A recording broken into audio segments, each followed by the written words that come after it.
Mindset Mavericks, your blueprint for bold thinking and boundless growth. Welcome to Mindset Mavericks. In this episode, we sit down with Nick Pointer, better known as Coach Nick. He's a former police officer, hostage negotiator, and 5-time gold medalist at the 2024 Police and Fire Championships. He's also done some amazing challenges like the Alcatraz Swim, which we're certainly going to be diving into. But more recently, he's a coach, which is teaching people how to use their minds and their bodies and really just dive deep into their mindset to become more successful in business and in life. So welcome very much, Nick. Thank you very much for joining us. Thank you very much for having me. It's a pleasure to be here. So yeah, so many topics I'm really interested to get into, but what I'd like to start with, like I say, we've done quite a few things in your life, such as the policing and got heavily into fitness. Can you take us back to those early days when you were growing up and tell us what your aspirations were? Absolutely. So I think aspirations changed quite a bit as I've, grown and gone through life. Originally, I discovered a love for health and human performance in the body at a very, very young age. I used to get in trouble for stealing my dad's muscle and fitness magazines and taking them to my room, squirreling away and reading them before he got a chance to. That led natural love of the human body into school. In school, I did relatively well, especially when it came to biology, math, and the sciences. So, like any good little boy, I thought I was going to be a doctor. So I got into university and started down that path. And I say it wasn't until about 3 years into college when we actually had to go shadow doctors that I realized that may not be exactly the path that I wanted to take. I had a great experience shadowing the father of a friend, surgical gastroenterologist, and the amount of time that he was able to spend with each patient, the amount of depth that he was able to go into with each patient left a lot to be desired. And it was a very transformative moment because at that moment I realized that I wanted to help people live better, not just die slower. So I changed my major at the very next possible day, in the very next opportunity, and switched it in the direction of health and fitness. I ended up majoring in health education and human behavior, and I took that, and that has become a passion for me my entire life. That redirect led to a little bit of a career pivot. It's kind of a difficult opportunity trying to find a place to land immediately after school. I had the good fortune of graduating in the midst of the American housing crisis. And at that point in time, we'll say corporate wellness or health education was something that was being trimmed heavily from budgets. I made a strong push to open my own fitness business, and I did. I had a brick and mortar for a little while, fought that battle, fought that fight. But then I actually ended up having to put that down and pursue a few different other careers. I did some time in finance, worked for a major banking institution who I'm not going to name. And what I learned there redirected me back towards fitness. I spent some time in Las Vegas working for a pool servicing company. What I learned there redirected me back towards fitness. Eventually, I landed in policing. There's a little bit of a story there too we can get into if you'd like to find out exactly how I started policing. But what I learned in my 7 years as a California Bay Area police officer just, again, redirected me back towards fitness. So my wife and I decided to put that down, to relocate to warm, sunny Michigan, and to go all in on what's been my life passion for as long as I can remember, and that's helping people live better. But yeah, it's really quite a journey you've been on by the sounds of it, and there's a lot of pivots as well. But it does seem there's that common thread of fitness which goes through all of it. And I imagine the entry for policing was quite heavily health and fitness focused, was it? Absolutely. I can imagine. I got into fitness at a bit of a later age compared to most folks. I didn't start until my late 30s, but I was able to handle all of the physical requirements with ease based on how well I had kept myself in shape for the entire rest of my life. It's definitely a physically demanding job when done properly.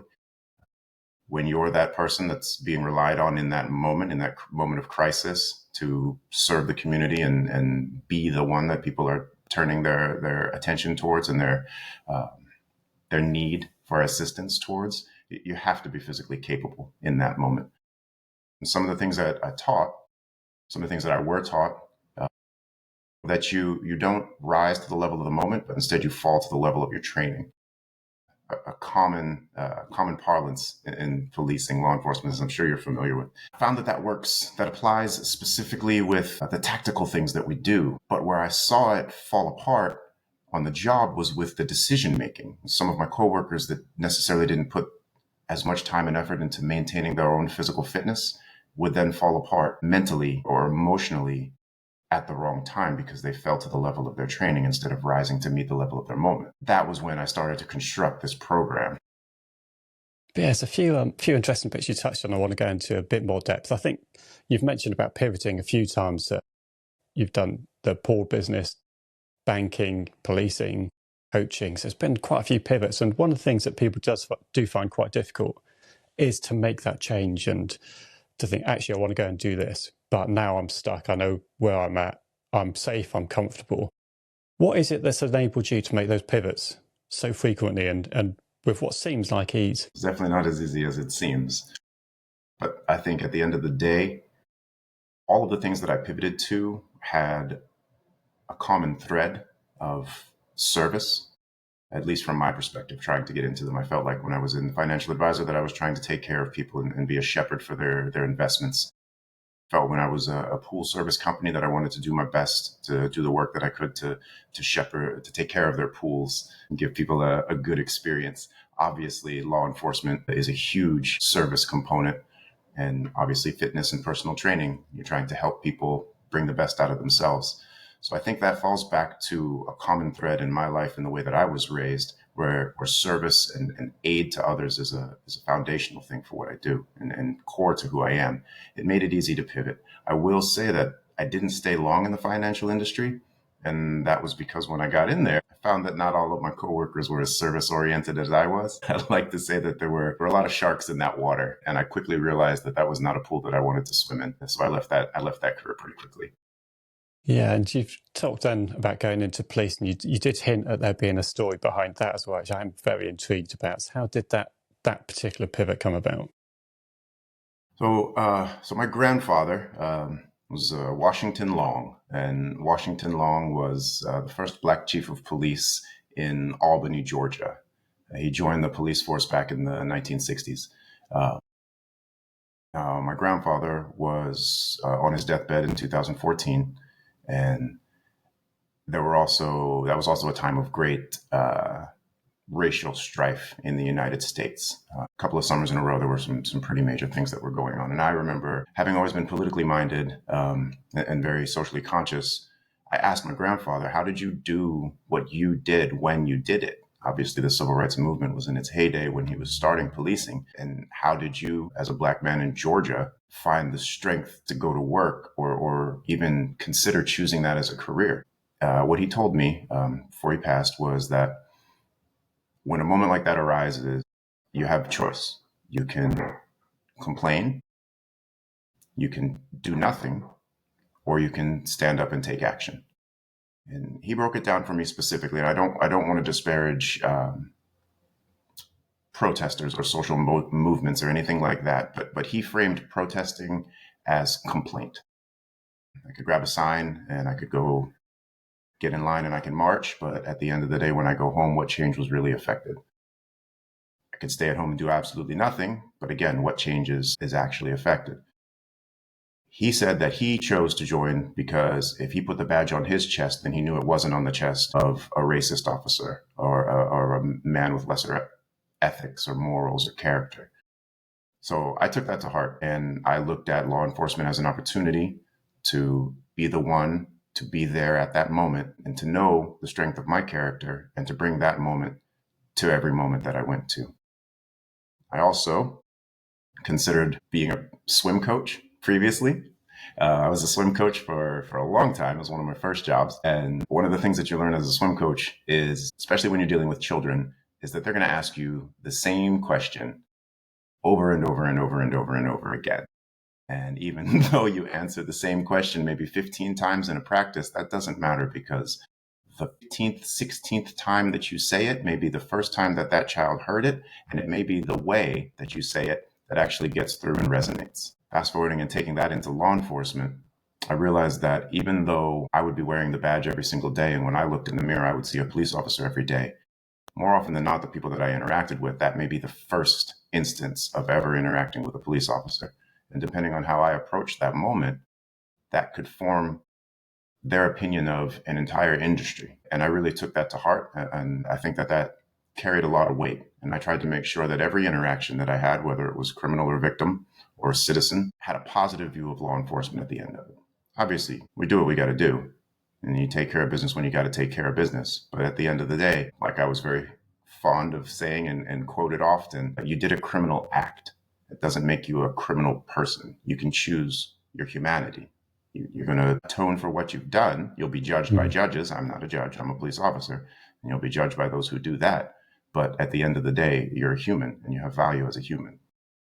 But yeah, it's a great philosophy. Every day on the job.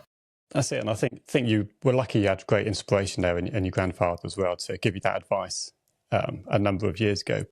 Like I say, it's very easy just to become complacent and you're doing the same things day in, day out and start actually forgetting the people you're interacting with that, as you say, it might be the first time they've had that experience and they don't know what it's like. They might be scared as well, even if they are a suspect or anybody else. And I think it's a great philosophy to carry with you. I'm intrigued by the hostage negotiation side, what that actually taught you about human psychology and resilience. So can you talk to us a little bit about what you learned from doing that role? Yeah, absolutely. I think the biggest and most valuable skill that I think I already had, but I really developed, the most important was empathy. And at times that can be really difficult, especially in a crisis situation, trying to empathize with someone that's in the midst of doing something horrible. But at the end of the day, being able to put yourself in their shoes and align yourself with the thought process, create the empathy, is the main tool that we would use to break into the conversation. I learned that there are very few actually evil people, that there's a lot of circumstantial situations, that there are a lot of hopeless feeling people, that there are a lot of moments that folks were driven to actions that they may regret. But at the end of the day, they feel characterized by the things that they've done that have taken them to that place. And as a hostage negotiator, remembering the humanity, reminding them of their humanity, and getting them to see the humanity of those that are being affected by their actions was ultimately the most powerful tool that I had in my tool. I'm intrigued by how you were personally affected by you dealing with these significant events and what I can imagine be very traumatic events on a regular basis. How does that impact yourself, having to deal with that level of emotion on a frequent basis? I think you can attest, in a former law enforcement yourself, that there's no one that escapes the industry without a few emotional scars from doing the job. But I think that, like I said earlier about rising to the moment or sinking to the level of your training, I think that that's an extremely important aspect of it. We train physically, we train our marksmanship, we train our tactics, but do we train our emotional resilience? I think I made it a point from the very beginning of my career to know, eyes wide open, what could potentially happen. And as such, I made it a point to really prepare myself mentally and emotionally for the moments when I would be weaker, when I would need to sink to the level of my training. So for me personally, that looked like journaling regularly, staying in touch with my feelings and with my emotions regularly, processing things instead of compartmentalizing and forgetting about them. I didn't always do a great job, and my wife will attest to that. There were definitely, those middle of the night wake ups. But I tried, and I made a strong effort in that direction. I consciously made an effort in that direction. And I think that it paid great dividends throughout my career. And one of the things that I can kind of see happen, I'm sure it happens to a lot of people, whether it's, for example, doctors. I know you mentioned about going into medical care early on and considering that, or police officers and people who are seeing trauma or things like that on a regular basis.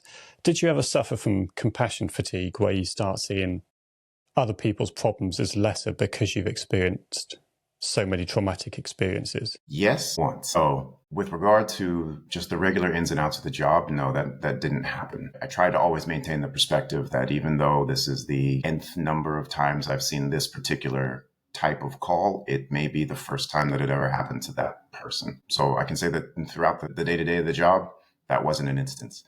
Until my brother died. When my brother passed away, unfortunately, traumatically, the immediate aftermath of that, I definitely had some compassion fatigue for calls that didn't seem quite as important or quite as life-threatening. But I communicated with my administration, with my superior officers, and I removed myself from the streets at that time, as I couldn't serve with the empathy that I felt the job deserved. And so I sidelined myself. But yeah, I'm sorry to hear about your brother, and I appreciate you sharing on here as well. Just similarly to self, I've actually lost a brother in quite traumatic circumstances back in 2014 as well. So I can definitely have empathy for your position. And in terms of Sorry to grief, hear that. I know it does obviously affect everyone in different ways, but how did you cope with the grief after the loss of your brother? I have to say that I relied on family.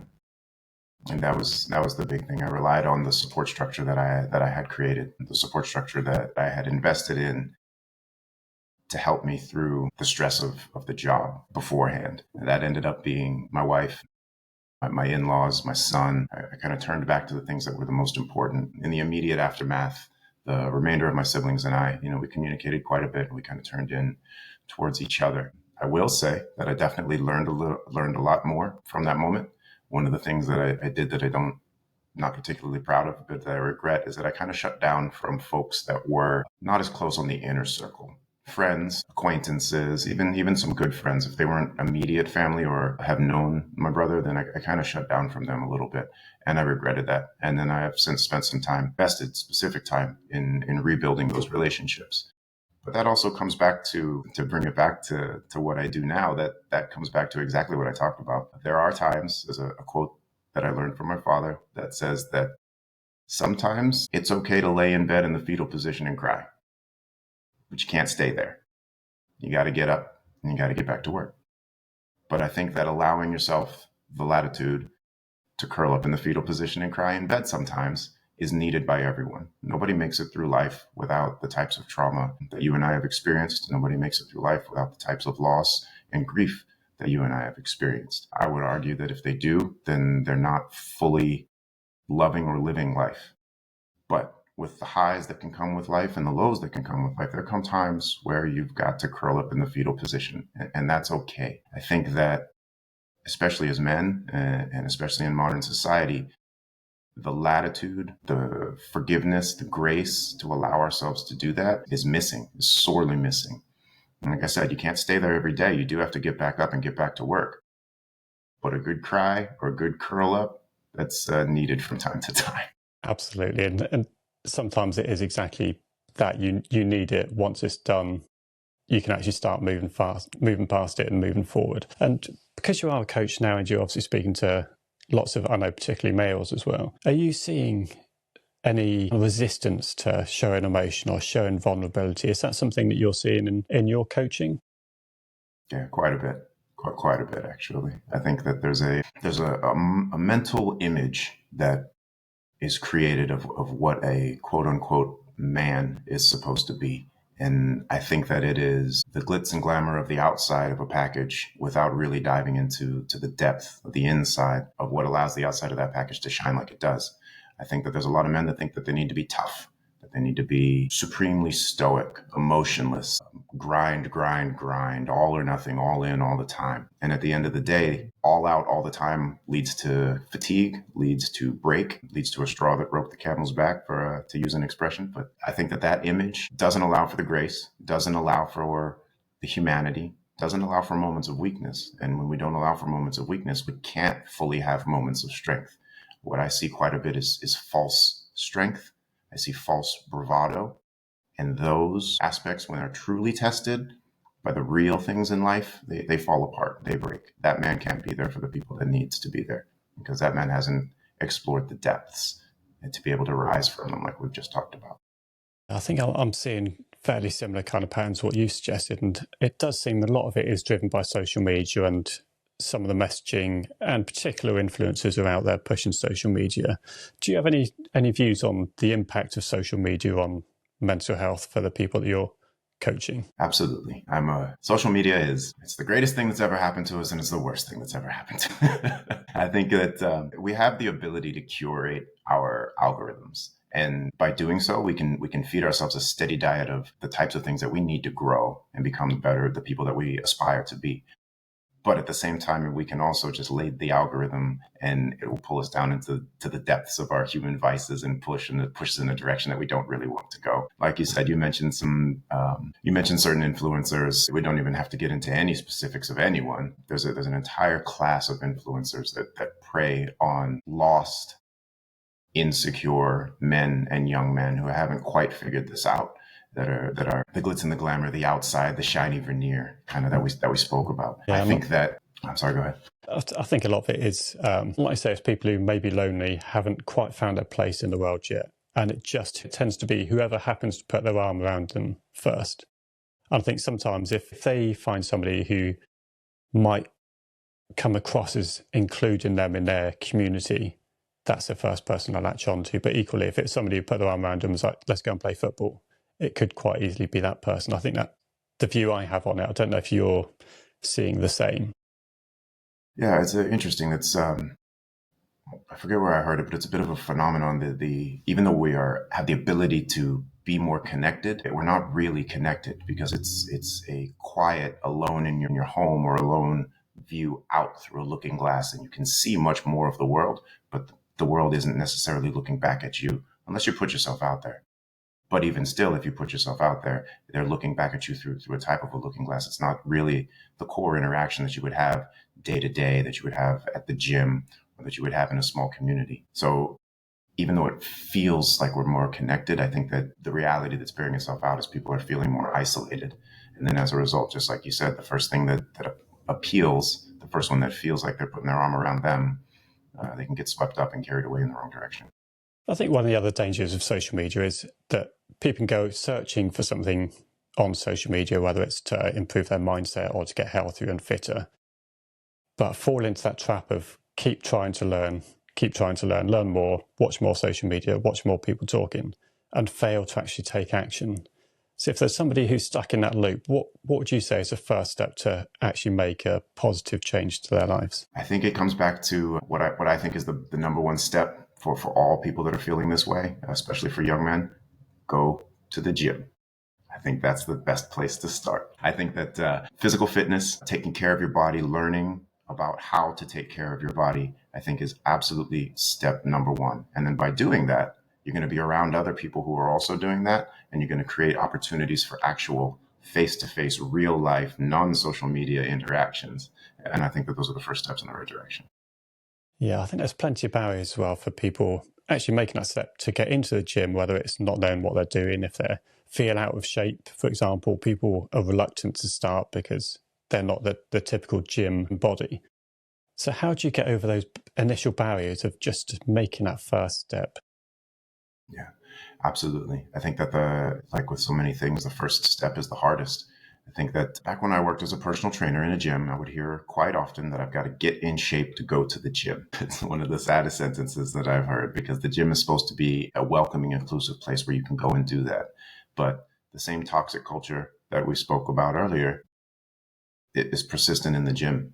So what I try to teach is exercising for the right reasons, exercising for the right moments. Pause. Can you hear a clock? I can, yeah. Sorry. No worries, I'll get rid of it in a second. But maybe we can go back. Right, so yeah, it was just saying about taking that first step into the gym. And that can be really difficult for somebody if they're feeling like they're out of shape, they're not gym ready, so to speak. So what are some of the steps that people can do to take that first step? Absolutely. So I think that the first step is the hardest step, as with anything. So the first step is the hardest step. But that being said, any step in the right direction will be a good step. If you're feeling uncomfortable about going to the gym, as when I worked before as a personal trainer, I used to hear folks say, I got to get in shape to go to the gym. So if you're feeling uncomfortable, walk around the block. There are things that you can do at home. As humans, we tend to feel like everyone is looking at us. The fact of the matter is that they're not. Everyone feels like everyone's looking at them. And the truth is no one really is. So I know it's easy to say and hard to do. That's one of the reasons that my program is designed the way that it is. My program is designed to be delivered in a podcast style format. So you can walk in the gym and you could put these in right here and have a personal trainer and have a coach feel like they're sitting right on your shoulder, guiding you through everything that you need to do without feeling like you have to walk around next to a personal trainer, or without feeling uncomfortable in the gym, walking around and not knowing necessarily what to do. You have a secret guide in your ear, giving you that confidence to be able to get started. For someone who's not quite super comfortable to go to the gym, I would say just start. Find something that you like to do and take the first step. It's probably a good place to introduce your program, because I know you've got 40-day programs. Can you tell us a little bit about what that program is and why people should be investing in that? Absolutely. So my program is called 40 Days for Fitness, and it's not 40 days in a row. It's 40 days over the course of 6 months. And the idea behind my program is to conquer exactly what we just talked about: the fear of getting started, the apprehension of going to the gym, to take the first step. Not going to get you ready to go on a bodybuilding stage. That's not the point. The point is to cut through a lot of the misinformation that exists out there in the world and to give you an actionable, personalized, individual roadmap to take you from starting to getting on the road, to get to where you want to go. It's delivered, as I said, via podcast style in your ear. And every single day of the 40 consists of 3 aspects. The first is a cardio conversation. So you'll go into the gym and you'll start warming up with a simple walk on the treadmill. During that time, you'll have me in your ear discussing some aspect of physical fitness that you need to learn about. Learning something about your body, how to do X, Y, or Z. A, B, and C is important, but something that I've learned over my 42 years as a fitness fanatic that applies to the direction that we're trying to take you. That lasts about 15, 20 minutes worth of podcast conversation. The next is a learn by doing workout. These are not 4 sets of 15. The goal is not to maximize your bench press over the course of the time. The goal is for you to try different workouts. There's infinite ways to exercise. And the key to maintaining a fitness program and having a sustainable, healthy life practice is finding the method that resonates and fits with you. The only way to do that is to try some things. So learn by doing workouts. We're going to piggyback the workouts on top of the cardio conversations and incorporate whatever the theme is of the day, whatever the focus is of the day, and practice it in the learn by doing section. The third and final aspect is called the mindset mastery aspect of it. So in the mindset moment, we're going to dive into the reasoning behind fitness. We're going to investigate the obstacles that we talk about that may have prevented you from being successful before. We're going to try to reframe the way that you think about your fitness goals. I try to break you of the no days off hashtag, or the go hard or go home, or the all in type of mentality. Because if we can break you of thinking that that's the only way that fitness can apply, then we can develop sustainable lifetime habits as opposed to all in or. Yeah, it's great to hear that there's a big focus on the mindset as well. Obviously, we're on the Mindset Mavericks podcast, and I think one of the traps that people do fall into, particularly with fitness, is thinking they know what the goal is, but it actually being misplaced. For example, you could be, I want to lose 10 pounds in weight in however many weeks. But actually, once you start really diving into it, it's, why do you want to lose 10 pounds? And then it's actually, want to feel more confident. I feel self-conscious in my body. I feel like I don't want to be seen in public. And that's the issues you're actually trying to face. So it's good that you're starting to address a lot of those actual issues within your program. I think there's so many aspects of fitness that are not quantified, or certainly they don't show up very well on social media. Just feeling better. I mean, thicker hair, faster processing, not losing your balance when you fall off the couch. The human body is such a complex organism with so many different facets of health and wellness that to simply try to reduce it to, I want to lose 10 pounds or I need to look good for this photo in the summertime, I think it does a huge disservice. So if we can try to get down and get a little bit more granular with what are the results and the benefits that you can get, and if I can get people to identify and self-reflect about some of those non-quantifiable changes, I think that puts them in the direction of developing a actual lifelong habit of health instead of short-term goal of I need to fit into these by this date, or I need to lose X amount by X vacation.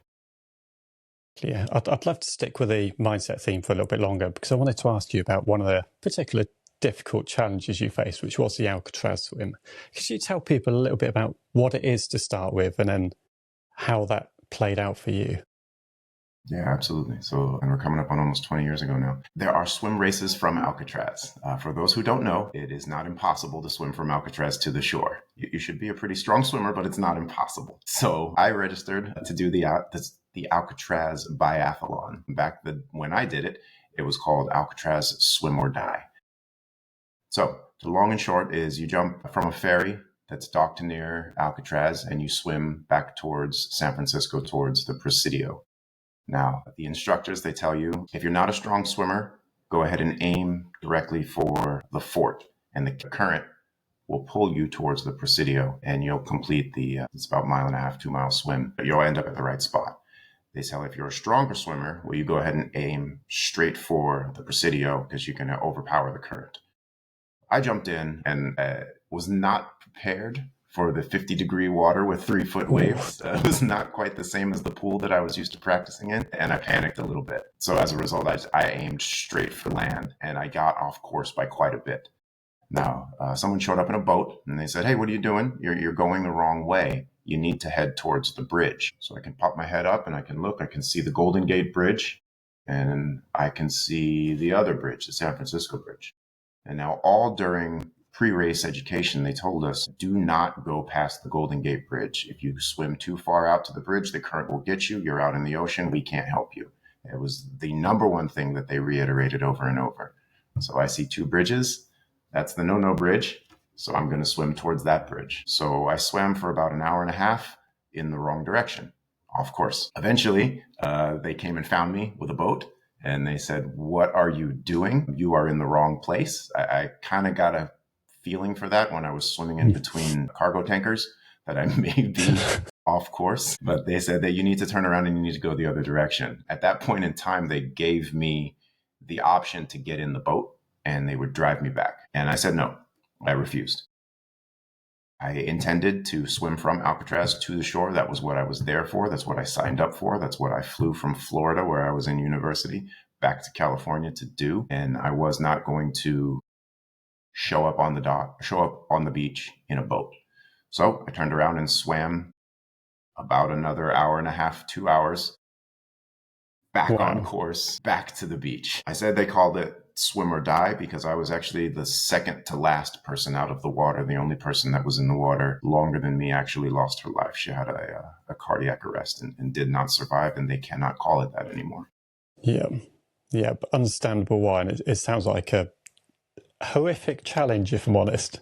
It sounds quite a horrendous task.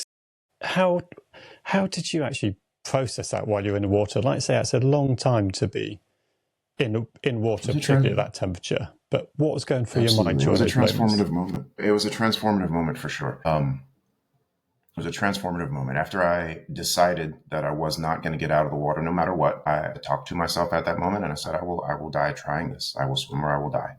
When you're faced with a moment like that, I think that there's a lot of people that have experienced something similar. It takes a lot of different forms. But when you're faced with a moment like that, you have a decision point that you can decide to give up or you can decide to keep going. And I think at that moment, when you decide to keep going, you discover something about yourself. You discover a depth of strength that you didn't realize that you had. And like I said, this was over almost 20 years ago. So I think that moment became foundational for so many of the things that I've done and so many of the pivots that life took. It became a lot easier to change jobs or to move across country or to face down a suspect or chase someone over a wall when I knew that when I was faced with a moment like that I wouldn't give up and that I would fight to the very end. Yes, it's very much similar to what you see in Marines or SAS or some of the elite forces. And very frequently, it's not the fittest people that get through the other side. It's not the ones who you look at and on paper they're just super, super fit and you think they're going to get to the end. It's actually the ones who are more mentally strong and who can, when they're in those trenches, face enough tough times, they can still push through it. So that is what it reminds me of. What did you learn about yourself on that day then? I learned that the mental resilience. I learned that the mindset really mattered. To bring it back to the podcast, I knew that the mindset was the most important thing. That if I, long past when my body had told me that it was time to give up, that when I decided to have the mindset that I am not going to give up, that I was capable of more than I thought possible.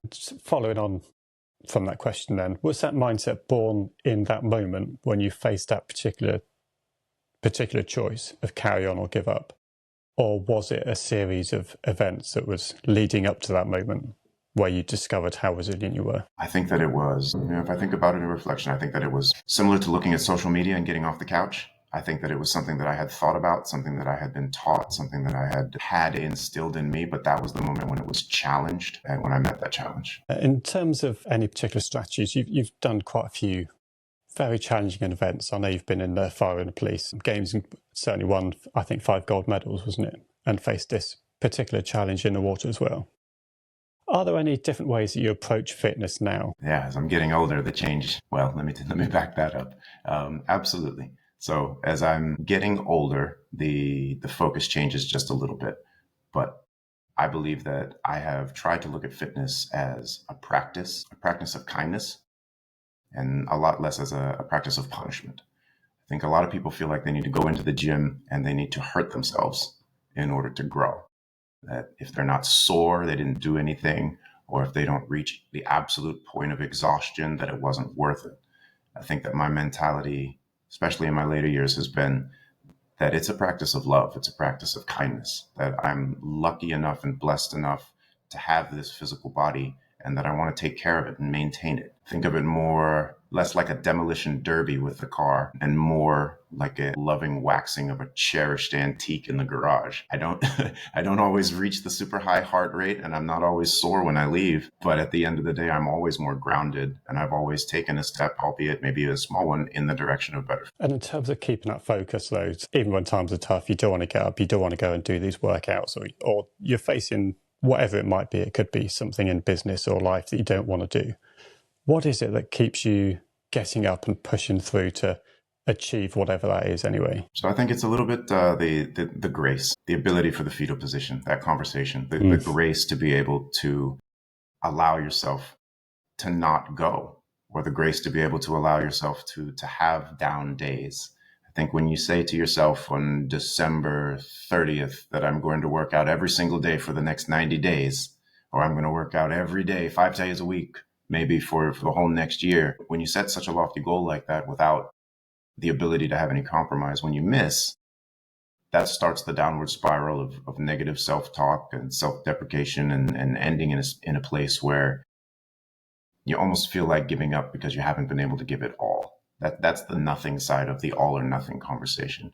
I think that being able to be kind to yourself and allow yourself to have an off day and to miss, but to know I'm going to get back to it, that it's a step in the right direction. And as long as the trend line keeps moving in the right direction, that it's okay. I think that that's what enables me to continue to go. There will definitely be days and times where I will not be able to get to the gym as often as I want. Part of pursuing the 5 gold medals was in the wake of my brother's passing, when doing anything physical felt impossible. It wasn't something that was on the horizon. I didn't go to the gym like I did before. But I had previously set that goal of wanting to compete. So I allowed myself the downtime, but then got out of the fetal position and got out of bed and got back to work and continued to move in that right direction. And like I say, you certainly did, 'cause you've achieved 5 gold medals, which is an amazing achievement. And when you are training that hard and you're pushing your body to the limits, is there a particular recovery technique that you think is overlooked? Absolutely. So I would say active recovery is extremely overlooked. And that's in my program and in my philosophy. We don't view recovery as doing nothing, as sitting on the couch. Recovery is still an active part of what you do. So there may be some days where it's a max effort day, where you're really going to push yourself. But then that day needs to be followed up by a day where you still continue to do the similar things, maybe even the exact same motions, but at a much lower intensity. Still getting everything moving, getting your blood moving, get your body moving, but at a lower intensity, something that's less demanding on the central nervous system, something that's less taxing on the actual physical body. I think too many of the clients that I work with feel like recovery day equals cheat day, and they are not the same thing. So I view no days off. I don't believe in that, but I do believe that when you're having a recovery day specifically, you can still go to the gym and you can still do everything. You can do all of the things that you previously did before, but if you cut down the volume and you are slower and more intentional, more mindful about what you're doing, then you allow yourself the opportunity to recover. Yeah, I can definitely resonate with that. I think the amount of times I've woken up feel horrendous, feel achy. I just want to lie on the couch and do nothing, but certainly getting in the gym and doing just something low intensity definitely helps, gets the blood flowing, gets a recovery of your muscles started. So yeah, I can definitely resonate with that one. So what I'd like to ask about, because we've been talking about your program throughout the episode, is what's the ideal client for this 40-day program that you have? Who should be signing up for it? So they say that the best person to help is the person that you used to be, because you can speak to exactly who you used to be. So I think that the ideal client is a young man who maybe has achieved quite a lot through a lot of different realms, but doesn't quite exactly understand how to do fitness exactly. I think my ideal client, my ideal avatar, is someone who has worked very hard in many aspects of life, but feels that fitness is an aspect that they haven't quite learned enough about. Someone that's looking to take control of their health and fitness, but almost doesn't know where to start.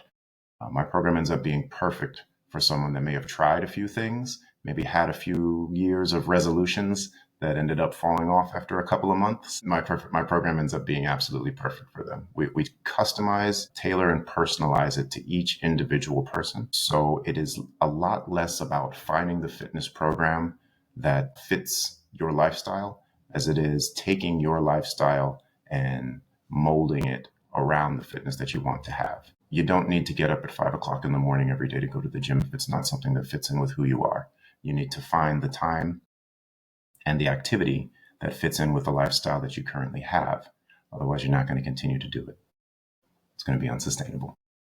I always love to hear a bit of a kind of case study about somebody who might have been for your program, just to see the kind of effect it has. Do you have somebody that comes to mind that you can share their journey with? And it could be on the mindset side, it could be fitness, or whichever one just comes to mind. I think.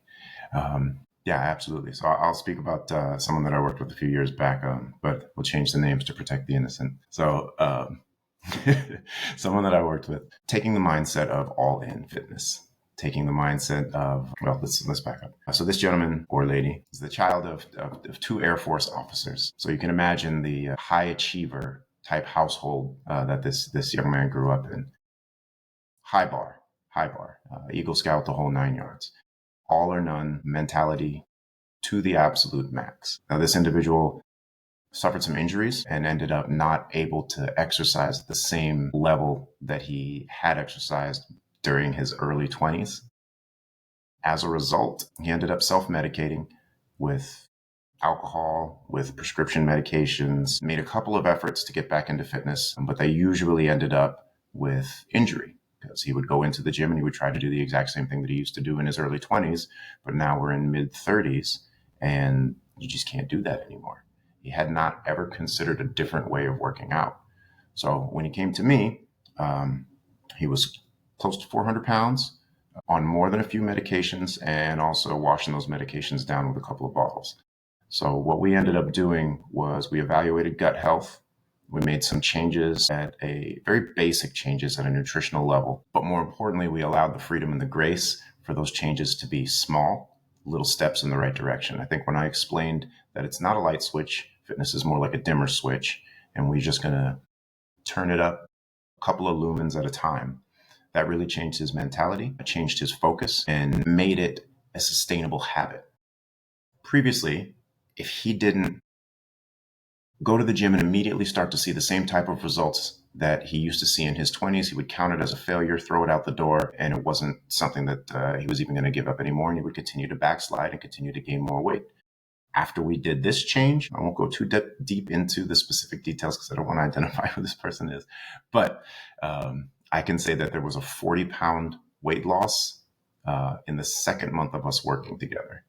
I hesitate to say that because the point is not the weight loss. Yeah. The point is that he has been doing the fitness nonstop for over a year and a half, and it's become a lifestyle as opposed to an unattainable goal.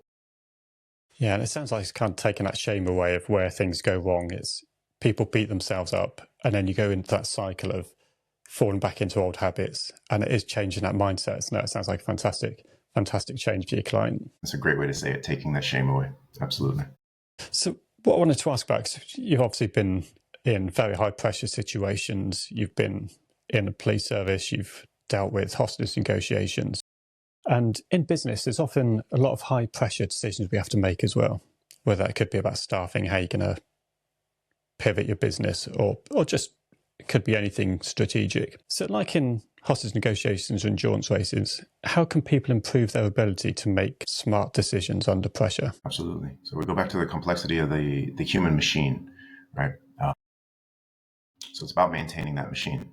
Similar to how we said before, not rising to meet the moment, but instead singing to the level of your training. If we think about our mental processing speed through that lens, then the moment that a decision comes up, you're going to fall back to the level of your training. You're going to fall back to the level of your systems. You're going to fall back to the capability of the human machine that you have. By working on your fitness, by having healthy nutrition, by having your human body be the best that you can possibly get it at that moment, you're going to make better decisions. You're not going to come to decisions with an emotional stress, with the emotional baggage that comes from the rest of life. So let's back it up and look at a particular situation. So let's say executive A comes into work in the morning and something is not the way that it needs to be, reacts emotionally, yells at his team, and calls off a project. Now, if we go back in time, executive A 3 days earlier, got in an argument with his wife. 3 days earlier, lost his temper at his kids. 2 days before that, stayed up late, binge watching Netflix and over consuming alcohol so that he woke up late 1 day ago and then had a horrible day 1 day ago. All of these things stack on top of each other and end up affecting the decision that we made. So if we can go all the way back to the very beginning and we can input some empathy, we can input some forgiveness, and we can input a little bit of physical fitness in the right direction, we can have a cascading effect on all of those decisions throughout the rest of the time, coming down to maybe we don't throw that project away and we make a different decision in the moment. Yeah, just stacking it all on top of each other and just clears that mental fog away that you have that clouds your judgment and clouds your decision making. So that's a good basis to start from. I think we're getting towards the end of the questions I had for you, but I wanted to go into a little bit about you, really. So it's a bit of a quick fire round to find out a little bit about yourself and some of the habits you might have.